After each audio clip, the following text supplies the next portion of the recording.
Hi, everyone. I'm Caitlin Engel. I'm a registered dietitian and also NKF's Program Development Director. And I'm joined today by Dr. Joseph Vassalotti, NKF's Chief Medical Officer and also a clinical professor at the Icahn School of Medicine at Mount Sinai in New York. Thanks, everyone, for joining us today to discuss the COVID-19 vaccines and their impact on the kidney community. So first, Dr. Vassalotti, you are working with kidney patients all day long.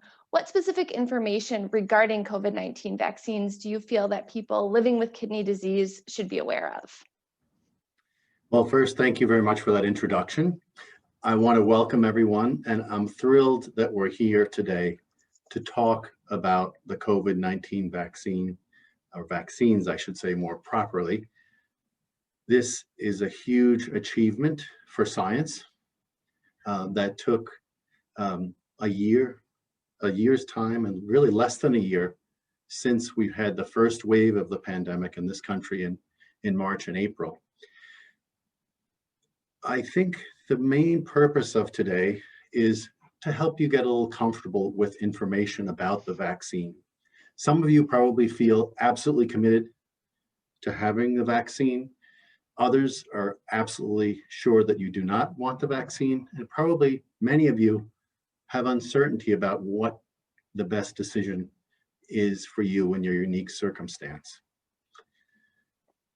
I think for our country, I would say that most authorities believe that the vaccine is really our best chance for a return to normalcy. If you miss your grandmother or your grandchildren because you haven't seen them since the pandemic, or you miss going to the ballpark or the stadium, these vaccines offer our best opportunity for that return to normalcy, or to begin to return to normalcy. I think it's important that we say today is January 11th, 2021, and this information is emerging very rapidly. So what I'm going to say is specific to what we know up to today, and that in general, I would say most of the health authorities think that for most kidney patients, it's in your best interest to receive the vaccine. But I think it's important for us to say that the purpose of this conversation is not for you to make a decision. The purpose of this conversation is for you to get comfortable with the information so you can work with your nephrologist or your dialysis care team or your transplant care team to make the best decision for you in your unique circumstance. There are two vaccines that have been reviewed by the FDA, and they're publicly sharing all the information and the clinical science that went into the development. One is from Pfizer, that's from Pfizer Biotech, and the other one is from Moderna. They've both been approved for adults. Pfizer has been approved for age 16 and up, and Moderna for age 18 and up. Both of the vaccines require 2 doses. For Pfizer, it's about 21 days apart, and for Moderna, it's about 28 days apart. The reason why Pfizer is recommended for 16 and up is because those are the patients that were studied in the trials. And Moderna is 18 and older for the same reason. These are both what has been called mRNA vaccines that trigger our bodies to produce the spike protein of the virus, and that results in a natural immunity to the spike protein. That spike element cannot cause infection, and the vaccine has no live virus in it, so the vaccine should not cause COVID-19. The safety of the vaccine so far, with hundreds of thousands of patients in trials and now millions of Americans who've been vaccinated, appears mostly to be safe, and the major reactions most people have are small pain at the injection site, which is in the deltoid muscle typically. I pointed to my left because I'm right-handed, and that's what I would prefer. There has been some injection site redness and swelling, Some people feel fatigue and muscle aches, and these are all immune reactions that typically occur in the day following or the few days following the vaccine. And headache is another side effect that's been relatively prominent. Allergic reactions are the ones that are the most concerning but seem to be infrequent. The efficacy or the effect of the virus or protection the viral vaccine gives you is that it prevents symptomatic infection with COVID-19. And the studies show about a 95% effect or efficacy when you compare the patients who received the vaccine with those who did not in preventing symptomatic COVID-19 infection. For you with kidney disease, your risk of severe COVID-19, of hospitalization with COVID-19, of complicated COVID-19, acute kidney injury, requiring respiratory support, mechanical ventilation, or supplemental oxygen, and unfortunately not surviving the hospitalization is going to be higher. So because the risk of the COVID-19 infection is higher for you, that's why most health authorities are recommending that you strongly consider receiving the vaccine. Of course, you may have other risk conditions for COVID-19 like diabetes, hypertension, or asthma, emphysema, or you may be 65 years and older. Also, unfortunately, people of color who self-identify as African American or Black or Hispanic have been shown to have a higher rate of severe COVID-19, and many of our patients have many of these risk conditions. So they may self-identify as African American, they may have diabetes, and they may have treatment with dialysis therapy. So that is one of the main reasons why we think that for most patients with kidney disease, you should receive the vaccine. The point I want to make here is just to start to get familiar with the two vaccines, start to get familiar with what your unique risk is, and start to think about how are you going to approach your clinician to discuss the best decision for you. Thank you so much. That was a lot of really great information. So the CDC has recommended that the vaccines be distributed in phases because there's not enough for the whole population right now. Can you please explain where kidney patients fall into this phased distribution? Yes, thank you for that question. This is a complicated topic, so I'm going to do my best to answer it. I think the challenge of this is that it's really being decided locally in your community, in your state health department, in some cases. There is a national authority that's from the CDC, and it's called the Advisory Committee on Immunization Practice that makes recommendations for the flu vaccine every year. And for COVID-19, they have 4 different levels. And these are 1A, 1B, 1C, and 2. 1A is basically healthcare professionals, and there's estimated to be 21 million of those, and long-term care facility residents, of which there are about 3 million. After that, there are, in 1B, there is something called the frontline essential workers and people age 75 years and older.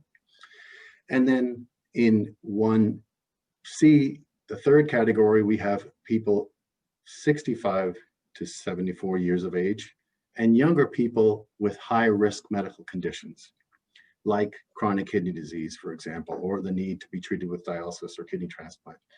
And then the fourth category is, it's called phase 2, and that is everyone else that's 16 years or older because that's where the vaccines have been studied. How your individual state is interpreting this may vary. So that's one thing that's very important to address. And in some level, even the county health department may be involved in this decision process.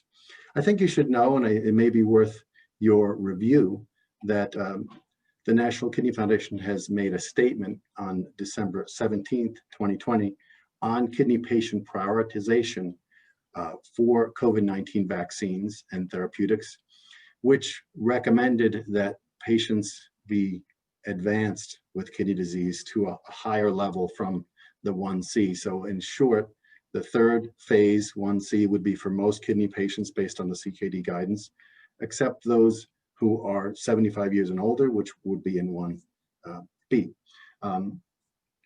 The NKF has been advocating for kidney patients, and specifically in-center dialysis patients and the staff, because of the need to travel to the dialysis center for their treatments, typically 3 times a week.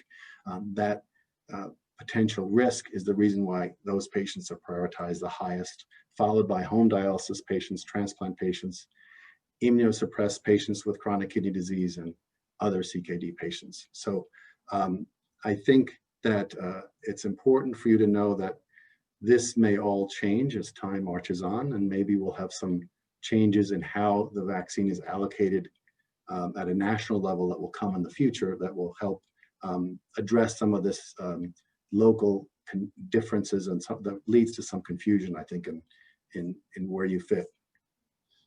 But these are the kinds of questions you want to start to ask your clinicians when you interact with your dialysis care team and your transplant care team and your nephrologist.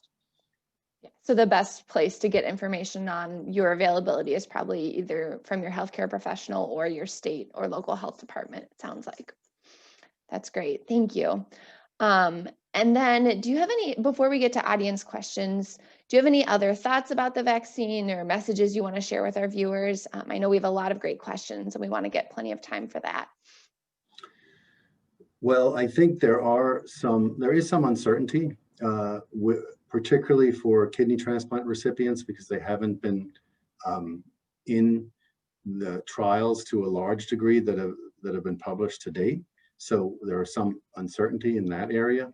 And CKD patients have comprised either an unspecified or a small proportion of the trials that have been published to date. So there is some uncertainty about the safety, but because the vaccine is generally safe, in the experience so far, most authorities are recommending that you proceed with vaccination, and certainly we want you to have serious conversations about how to do that. And I think the other point, which I haven't made so far, is that whatever decision you make, you also want to talk with your household contacts, because if you have a reason not to take it, or you decide not to take it or to delay it, you certainly may benefit from having your household contacts be vaccinated. Or even if you receive the vaccine, you want to ensure that your household contacts are vaccinated as well.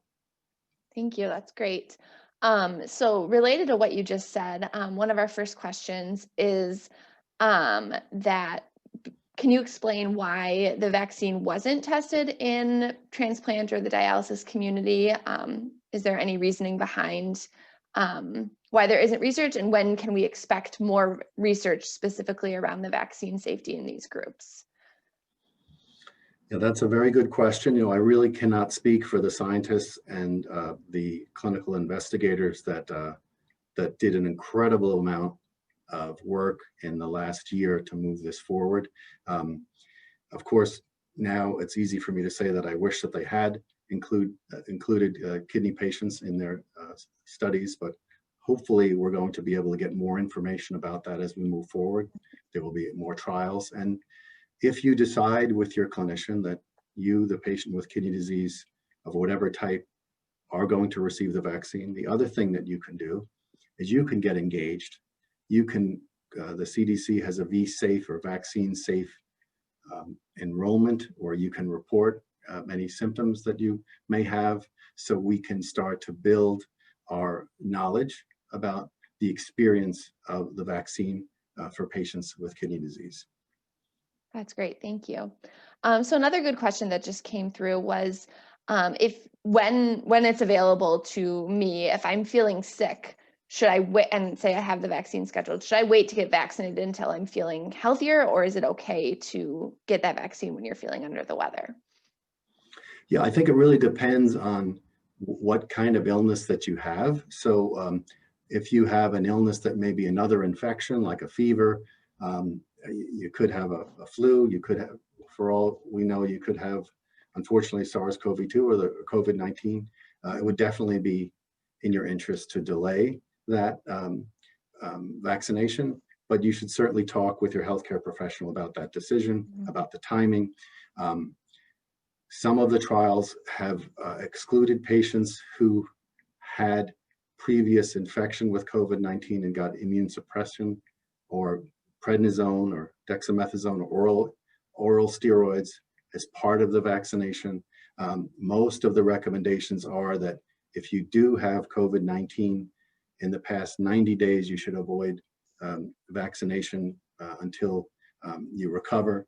Vaccination is still recommended for people with previous COVID-19 because reinfection has been described, and because the health authorities believe that the durability or the duration of the protection will be longer with the vaccine than with exposure or the infection itself.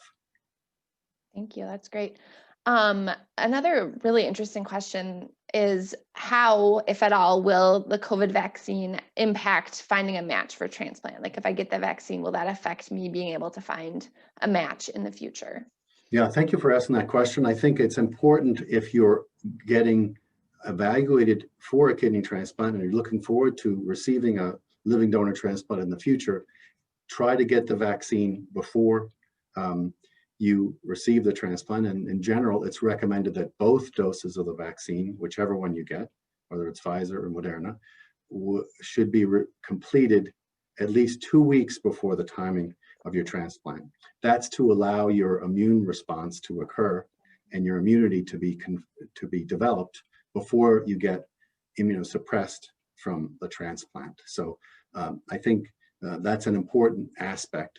There is no reason to believe that receiving the vaccine will reduce your chance of receiving a transplant in the future, or will reduce your chance of having rejection, or increase your chance of having rejection to a future kidney transplant. And that certainly is something that will be monitored for.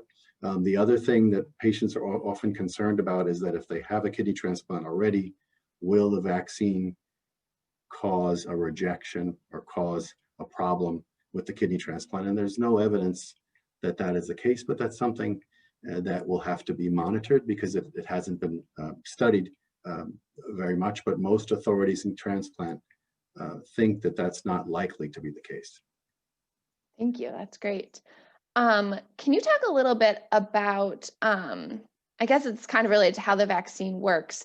Does it prevent all COVID infection, or is it more just helping to reduce the severity? So if I get exposed, I'm not going to get as severe of a case.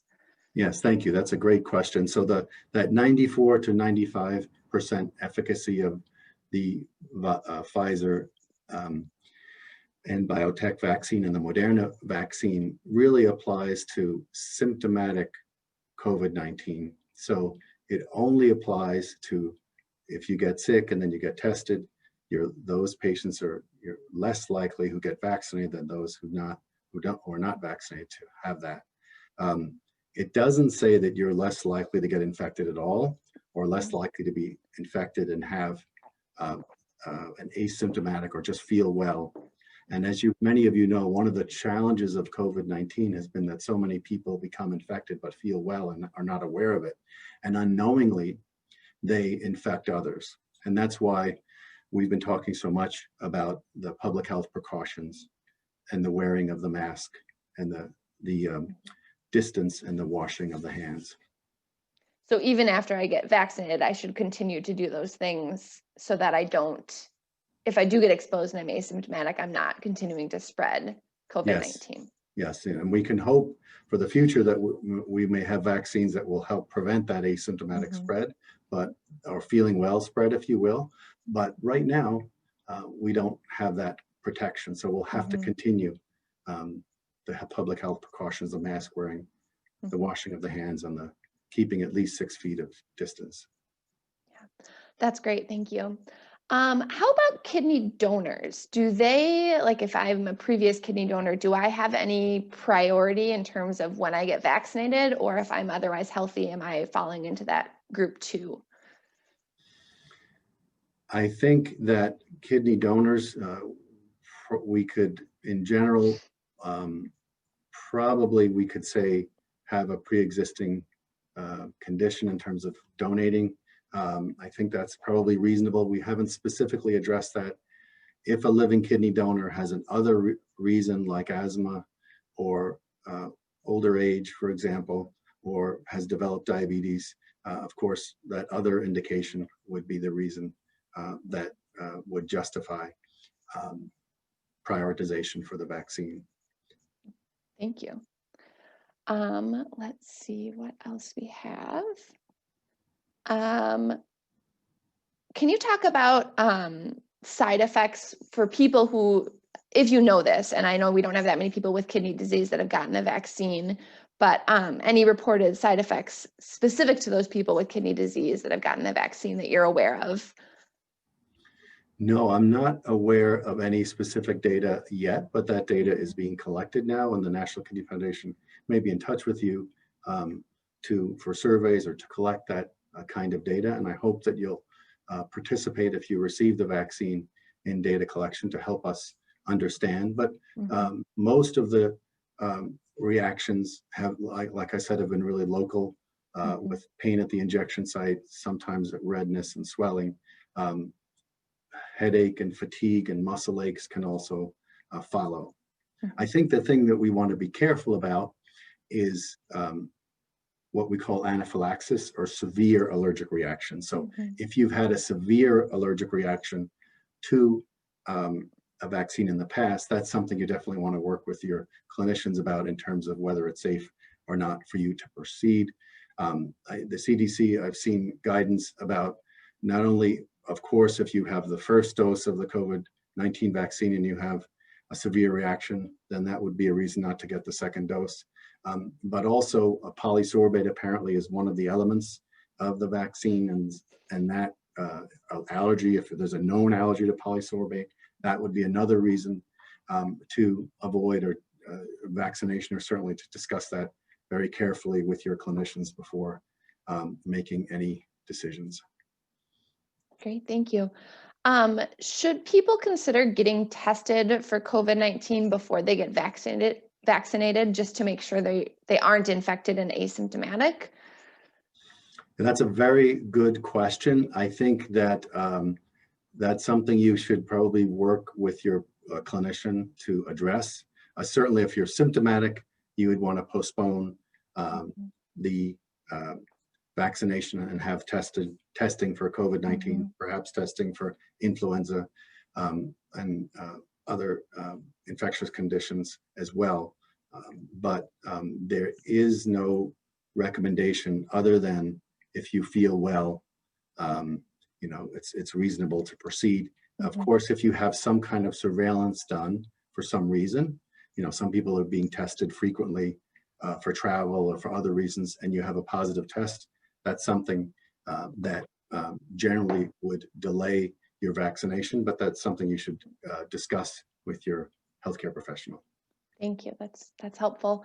A couple of people are asking about, especially for transplant recipients on immunosuppressive medications, what do we know about how well the vaccine works or is protective for those patients? Do we have any information on how well we think it's going to work, or if it's going to work as well as for, you know, someone who's not on immunosuppressives?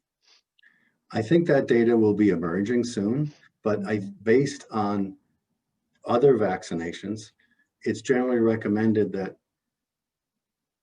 right after the transplant and up to at least 1 month, and maybe as long as 6 months after the transplant, because the immune suppression is so intense then, and the likelihood of developing an immune or protective response is much lower, that vaccines are recommended to be avoided in the 2 weeks before the transplant takes place, and then up to 1 to 6 months. And that 1 to 6 month window is something you would have to talk with your transplant care team about when it would be safe to have the vaccine. The COVID-19 vaccine may be less efficacious or maybe less protective in kidney transplant recipients who take the medications that you mentioned, because their immune response to the vaccine may be reduced by the immunosuppressive medications that prevent rejection of the kidney. So that's something that is definitely a consideration.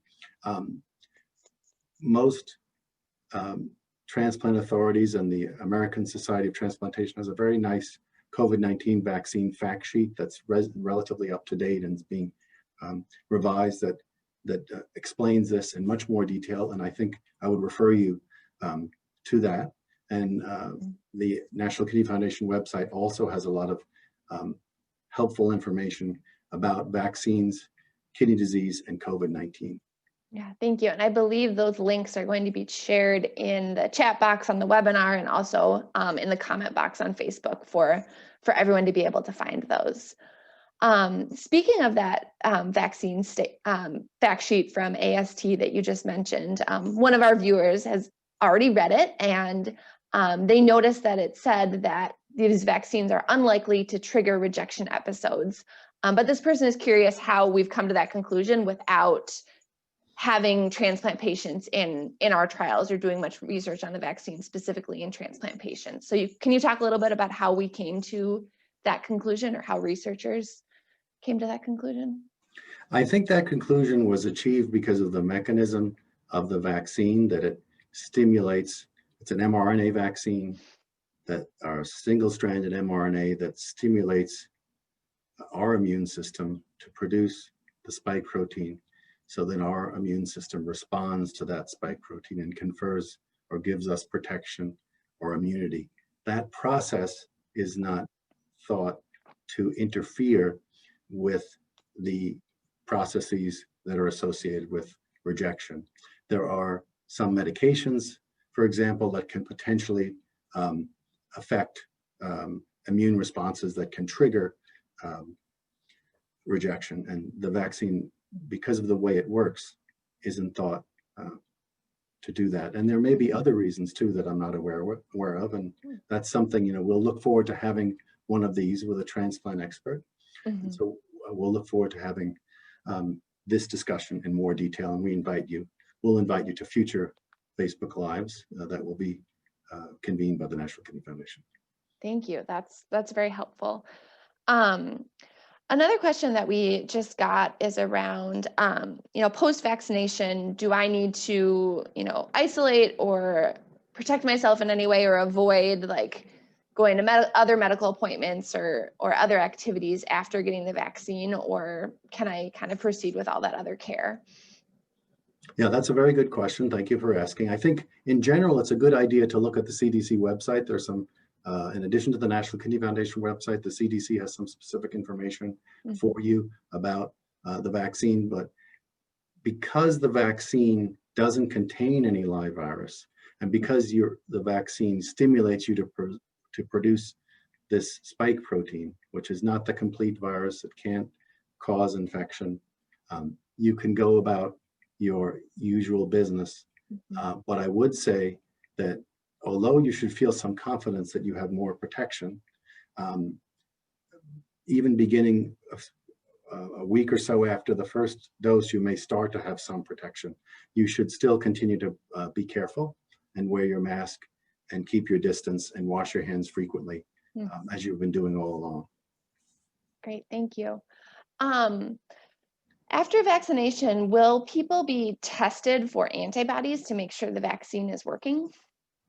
Yes, so there are two kinds of different immunity that are developed. There's so-called antibody-mediated immunity, and there's something called cell-mediated immunity. Those are these killer cells that attack the virus. So there will be tests for those types of immunity, and there are studies going on to look at how the antibody immunity develops, and also how the cell-mediated immunity develops, and particularly how durable the response is. So how long does the immunity last? So not only does how long does the protection last, but how long, or prevention of new infection with symptoms, how long does that protection last? But also these other elements may help us understand better how much protection you get and how long it lasts. Yeah. So a kind of related question was around, do we anticipate the need to have to, repeat this vaccine, like the flu vaccine, where we have to get it every year? It sounds like we don't really know yet if that's going to be the case. Yes, so I would encourage everyone to, if you receive the Pfizer vaccine, to get your second dose at 21 days. If you receive the Moderna vaccine, to get your second dose about 28 days later.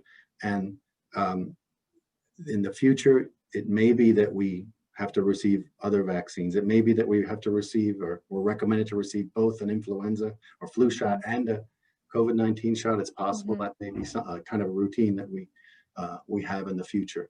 And speaking of other vaccines, it's also recommended that we try to avoid vaccination for influenza and COVID-19 together, and also within the 2-week period before at least.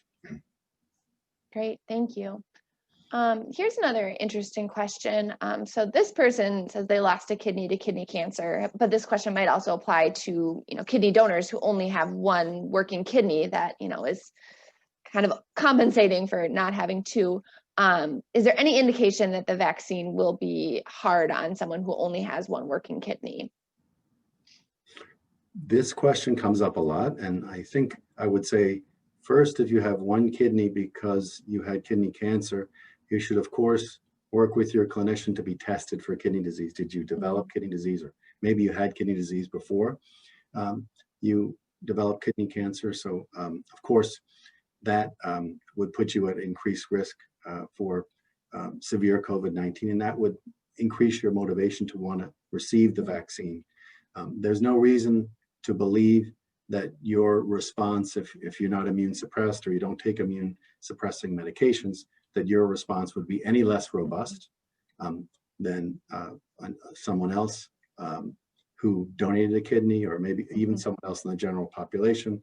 But I think it's important that you understand what your other health conditions are, and if you have kidney disease yourself. So again, coming back to having a conversation with your own health professional and deciding what's going to be best for you is always the best answer, it sounds like. Yes, thank you. So this vaccine has not been approved yet in the US, but the AstraZeneca vaccine is different from the mRNA vaccines. Do you have any thoughts or information for people in the kidney community on if that vaccine is something that will be recommended for them, or do we think the mRNA vaccines are better, or do we just not know yet? I think I would focus on what we know today, January 11th, 2021. And I think right now we can only recommend the Pfizer and the Moderna vaccines. This is a different vaccine. The AstraZeneca vaccine has an adenovirus vector. It works differently, and it hasn't been FDA approved or FDA emergency use authorized as the other vaccines have. So I think we need to follow the public health information, follow the science, and follow FDA emergency use authorization if that comes, and then I think we would have a conversation about that. I think right now what you should be focusing on is not any of these future vaccines. Forget about all those. That's noise. Yeah. What do you think about the Pfizer vaccine and the Moderna vaccine? And in general, I would say, unless you're 16 or 17 years of age, where you should take the Pfizer vaccine, I think they're pretty similar, and that I would encourage you, if you decide to take the vaccine, to take whichever one you're offered in your local community. I think it's good for you to keep track of which one you received. If you received the Moderna for the first dose, of course, you want to receive the Moderna for the second dose. And the same could be said of the Pfizer vaccine. So I think that part is really the issue. And the issue for you right now is, if I'm offered the vaccine and the only one is Pfizer or Moderna, will I be willing to take it? And how can I make a decision with my health professional? Thanks. That's really helpful, because it does get a little overwhelming looking at all these different vaccines and potentially coming, and it's easy to get ahead of yourself, I think. Good. On the other hand, it is exciting that there's so much science going on, and I've heard a lot of people tell me, I'm worried about this because it just happened so quickly, and I can't believe it because it's happened so quickly. So what I would say to that is that the vaccine development moved so quickly because the medical and scientific community have been so engaged and have prioritized this at the very highest level because of all that's happened in this pandemic. And the other thing that I think is also important to understand is that this is not a new, this COVID-19 or SARS-CoV-2 is a new virus that we've never seen before, but it's a type of virus, the coronaviruses, that have been present for years. And there are many different types of less severe viruses that cause less severe disease. And because of that, there are scientists have been studying coronaviruses for years, and they've been dedicating their lives to coronavirus science and to developing treatments and vaccines for coronaviruses. So that's also a reason why we're so far ahead, and why we've gone from the first wave of a pandemic to delivering a vaccine in less than a year. I think I'm so invigorated, I'm so excited about the science and that it's brought us to this place, and just having this conversation, having this opportunity that we can offer a vaccine when so many patients have suffered so much in the last year is really great and really exciting. I think that's wonderfully said, and helpful to think about all the past research we were able to build on to get to this point. A couple questions related to that both these vaccines are 2 doses. The first question is, the recommended is 21 or 28 days. Can it be received longer than that? Like, can you delay that to those 2 doses if something comes up? And then the second question is, if I have a reaction to the first dose, is that an indication to not get a second dose? And is that going to be problematic? So if you can speak to either of those questions. So in general, I think it's very important to try to receive both doses, because that's what the studies, for the most part, showed. We know how protective the 2 doses are. We have some suggestion that 1 dose is protective, so certainly receiving 1 dose is better than nothing. And there may be reasons why you don't receive a second dose, like if you have an illness in between, or that's severe, or there may be a medical reason why you have to postpone that. That's something that you need to work with your local clinicians and figure out. In general, I think it will be recommended that you receive the second dose, but that may have to be spaced to a time when your doctors think it's safest for you. It's pretty dangerous to say, if I have a reaction, I shouldn't get the second dose. What do you mean by a reaction? So if you have a little headache or fatigue or even muscle aches and some local pain in your shoulder, I think if I had that, I would certainly go for the second dose, because I know that although those are inconvenient, I know the symptoms of COVID-19 are much more severe, right? And I'm willing to go through that. Of course, I have to be careful though. If you have an anaphylactic reaction, so if you have a reaction where you have facial swelling and you have a rash all over your body and you have to receive emergency treatment, then of course that would be a situation where it may not be safe, or you may have to work with your doctors to decide whether or not you receive a second dose. In practical terms, because when you get your first dose, you should schedule your second dose. You can start to think about, well, maybe I want to schedule that second dose on a day where I'm going to take off the following day. Or maybe I want to schedule that dose on a day where I'm going to be on a weekend or one of my days off on the following day, so that I'll be able to be at home. And if I have any reaction, I can deal with that. And also, if you have side effects, we want you to report those so we can start to understand what the side effects are better.